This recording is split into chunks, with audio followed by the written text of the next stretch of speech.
Mi chiamo Elena Mazzi, sono di Reggio Emilia ma vivo tra Venezia e Torino e sono un'artista visiva e sono arrivata a fare questo dopo un percorso di studi di storia dell'arte e produzione e progettazione delle arti visive e diciamo che il focus del mio lavoro è la relazione tra l'essere umano e l'ambiente che lo circonda, quindi cosa succede quando ci relazioniamo a un territorio specifico che cambia a seconda del contesto. Mi interessa molto vedere come le persone rispondono a problemi di tipo sociopolitico, ma anche a situazioni di emergenza di vario tipo. Quindi mi piace molto, ad esempio, capire ed entrare nello specifico di come una comunità reagisce insieme in un momento di sconforto, quindi a seguito di una crisi, diciamo. E questo di solito porta a utilizzare delle strategie che si rafforzano provenendo dallo stare insieme. Quindi di solito strutturo il mio lavoro partendo da una fase di ricerca sul territorio, lavorando con le persone del luogo, quindi entro in contatto con associazioni, individui o personalità che contribuiscono a attivare un territorio e dopodiché insieme si lavora per provare attraverso l'arte a rileggere quel territorio o a superare un momento di difficoltà. E il paesaggio è sempre molto presente perché credo che ognuno di noi sia ciò che è anche in relazione alla geografia che vive, no? Quindi, se in Scandinavia c'è un certo tipo di politica, credo sia anche dovuto al fatto che c'è un certo tipo di contesto paesaggistico e che ha portato ad arrivare a certe visioni della vita in comune, no? Spesso si tenta a generalizzare, a fare paragoni anche un po' superficiali, no? Perché non riusciamo a organizzare la nostra politica come fanno gli scandinavi. Esempio, prendo la Scandinavia perché è un territorio che mi affascina molto e dal quale ho sempre cercato di imparare molto anche studiando là per un periodo e le risposte sembrano scontate ma in realtà non lo sono. Cioè, il fatto che noi non possiamo essere come loro deriva dal fatto che loro sono molti meno, su una superficie molto più ampia, con un paesaggio, un clima totalmente differente dal nostro e quindi in un certo senso la geografia è sempre molto presente nel nostro condizionamento sociale. E poi perché la natura è sempre più potente dell'uomo, quindi le crisi sono anche crisi dovute ad impatto ambientale. La crisi climatica è solo l'ultimo degli esempi, ma i terremoti hanno sempre stravolto, ad esempio,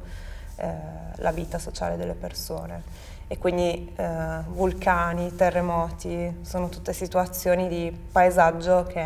mi intrigano e mi affascinano spesso, quindi cerco di entrare in questi casi studio per sviscerarli al meglio e poi rielaborarli attraverso opere che hanno sempre forme molto diverse, quindi a volte riuso elementi del paesaggio come lava, cera, vetro, materiali organici, altre volte invece uso il video come piuttosto il disegno o la serigrafia o tecniche di incisione, eccetera. Può andare? Di più?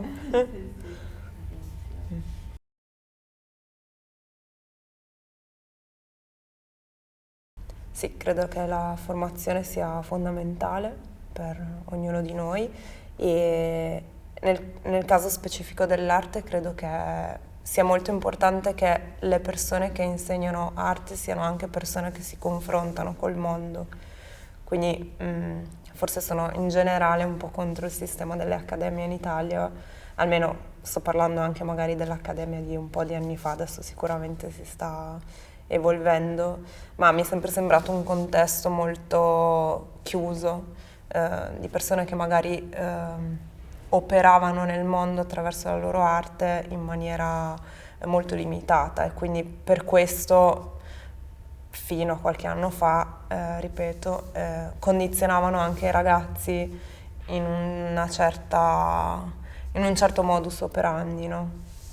formando degli assistenti più che degli artisti indipendenti. E quindi questo è il motivo per cui ho deciso di non fare l'accademia in Italia. Fuori l'accademia è già più interessante perché unisce sempre, c'è sempre un aspetto di teoria e di pratica che convive e secondo me questo è il miglior metodo formativo, cioè non limitarsi mai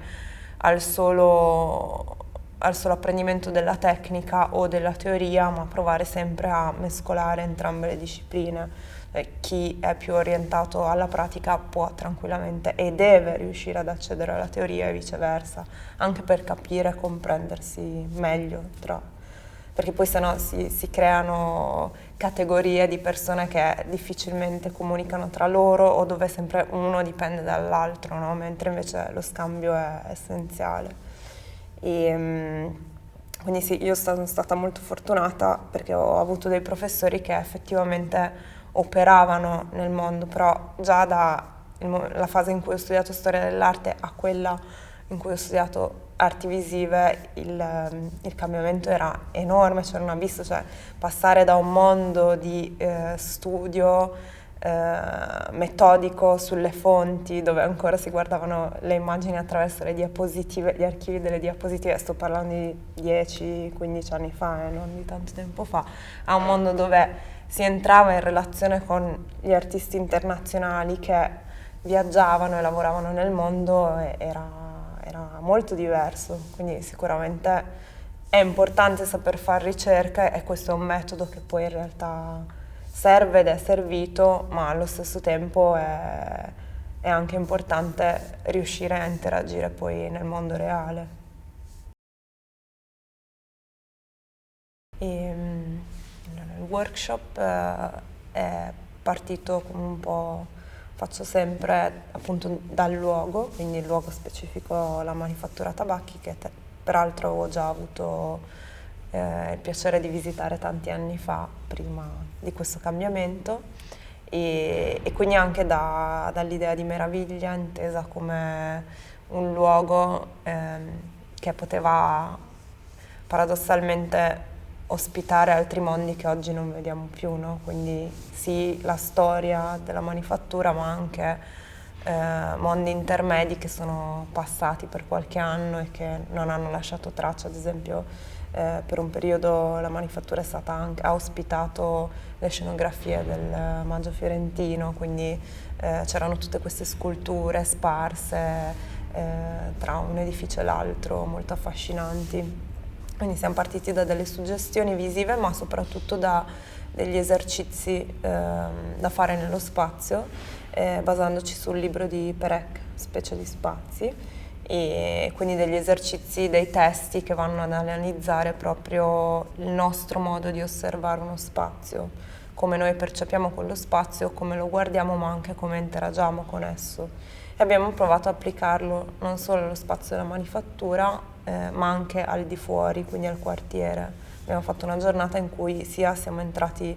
nel cantiere, abbiamo lavorato negli spazi dove già i ragazzi operano da tempo, ma poi siamo usciti anche fuori a guardare ad esempio il contesto delle case popolari, eventuali negozi, quali negozi, non solo di fronte ma anche intorno. Quindi abbiamo camminato su argini, su marciapiedi, abbiamo provato varie strade alternative e per concludere poi con un esercizio che sarà anche appunto questa opera collettiva dove ogni ragazzo crea un componimento personale, quindi una propria narrazione quasi come se fosse un esercizio di Perec, quindi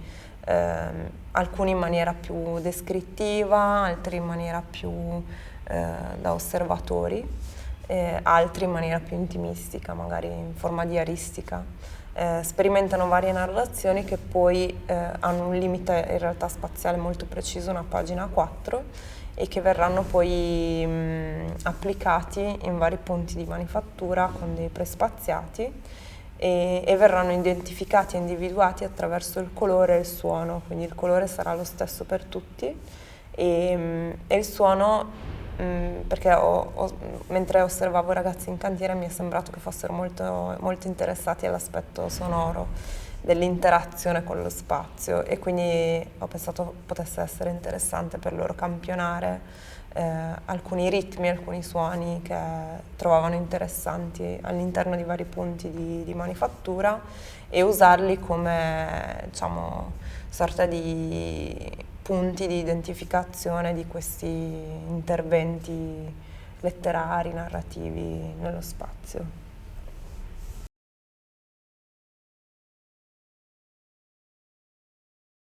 Beh, l'arte di suo, diciamo, naturalmente di solito viene usata per riqualificare luoghi, nel senso che leggevo uno studio tempo fa che diceva che gli agenti immobiliari in America seguono dove si spostano gli artisti per capire dove investire, no, nei quartieri. Cioè il fenomeno della gentrificazione, detto in poche parole, di base è un fenomeno che avviene in base alle necessità di una parte di società, quindi gli artisti o i creativi che di solito non riescono ad avere una stabilità nel loro lavoro, e quindi per mancanza di finanziamenti o per un vivere sempre molto precario si spostano in quelle zone, e anche per chiaramente un'adattabilità o interessi di un certo tipo si spostano in zone delle città che magari non sono privilegiate da altri gruppi sociali, no? E quindi sono, diciamo, un po' i primi a esplorare e poi a cambiare, a modificare con la loro creatività o con le loro energie degli spazi che magari per altri non sembravano così interessanti. E ecco, magari sarebbe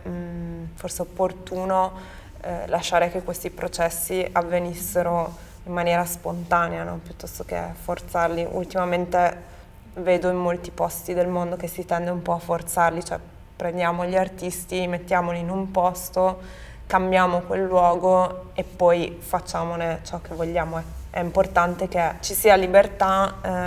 nel dare spazio a questo processo di trasformazione, ecco, che avviene di solito in maniera naturale e che non venga troppo forzato dall'esterno. No, l'ho spiegato malissimo, No, però no, quello è chiaro, ed è super pertinente anche. No, nel senso, vabbè, magari aggiungo, di fa- di pr- ci sono casi in cui magari può avere un senso operare in maniera opposta, nel senso c'è un luogo che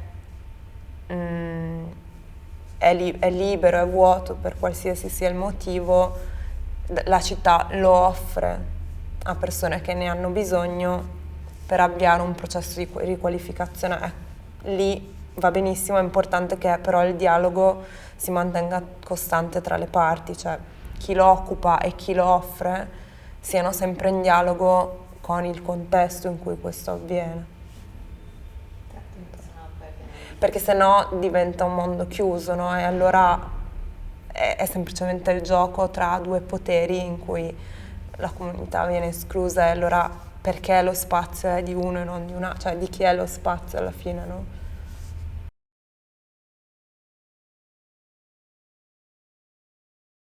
Ma la residenza è sempre un ottimo modo per crescere, quindi sia per i ragazzi di formarsi, di essere sempre stimolati, no? Quindi una residenza attiva come quella che c'è qui è perfetta perché si è sempre comunque in movimento, in